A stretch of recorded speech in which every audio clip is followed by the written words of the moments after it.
ప్రతి వంటగదిలో తప్పనిసరిగా కనిపించే మసాలా దినుసుల్లో ఒకటైన అల్లం ఆరోగ్యానికి ఎంతో మేలు చేస్తుంది. అల్లంలో శరీరానికి అవసరమైన పోషకాలతో పాటు ఆరోగ్యాన్ని కాపాడే యాంటీ ఆక్సిడెంట్లు, యాంటీ ఇన్ఫ్లమేటరీ, యాంటీ వైరల్ గుణాలు ఉన్నాయి.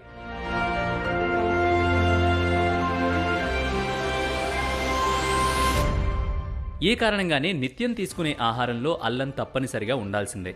అయితే అల్లం వినియోగం ఎప్పుడూ పరిమితంగానే ఉండాలి, లేదంటే ఆరోగ్యంపై చెడు ప్రభావం పడుతుంది.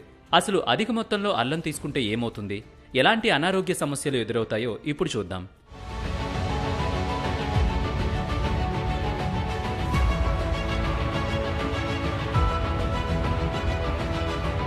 అల్లంలో ఆరోగ్యానికి మేలు చేసే అనేక రకాల పోషకాలు, లక్షణాలు ఉన్నప్పటికీ పరిమితంగానే తీసుకోవాలి. 5 లేదా 6 గ్రాముల కంటే ఎక్కువ తీసుకుంటే జీర్ణ వ్యవస్థ ఉత్తేజితమై మలబద్ధకం, అజీర్తి, కడుపు మంట వంటి జీర్ణ సంబంధిత వ్యాధులు వచ్చే అవకాశం ఉంది. రక్త ప్రసరణను ప్రేరేపించి గుండె ఆరోగ్యానికి ఉపకరించే అల్లంని పరిమితి దాటి తీసుకుంటే రక్తస్రావం అయ్యే ప్రమాదం కూడా పొంచి ఉంది. ఇంకా మెడిసిన్స్ వాడేవాళ్లు కూడా ఇతరుల కంటే సాధ్యమైనంత తక్కువగానే అల్లం తీసుకోవాలి. లేదంటే చర్మంపై అలర్జీ, శ్వాస సమస్యలు, దద్దుర్లు, కళ్ళు ఎర్రబడ్డం, చికాకు వంటి ఇబ్బందులు ఏర్పడతాయి. అల్లం ఎక్కువగా తీసుకోవడం వల్ల అధిక రక్తపోటు, గుండెపోటు వంటి హృదయ సంబంధిత సమస్యలు, నిద్రలేమి సమస్యలు ఎదురవుతాయి.